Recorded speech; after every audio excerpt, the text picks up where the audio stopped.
And some juice. আমি পনিরের সাথে 2টি ডিম ভাজা এবং জুস খাই। Apple juice my favourite but I like mango juice. অ্যাপেলের জুস আমি পছন্দ করি, আমের রস আমি পছন্দ করি।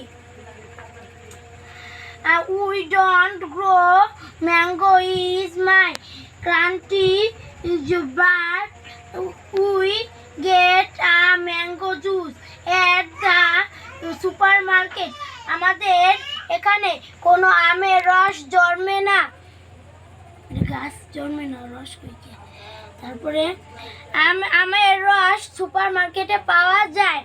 এখন বলবো হেবার গল্প। Hello, I am Heba. আমি Heba from Saudi Arabia. Heba Saudi আরবে বাস করে। Let's very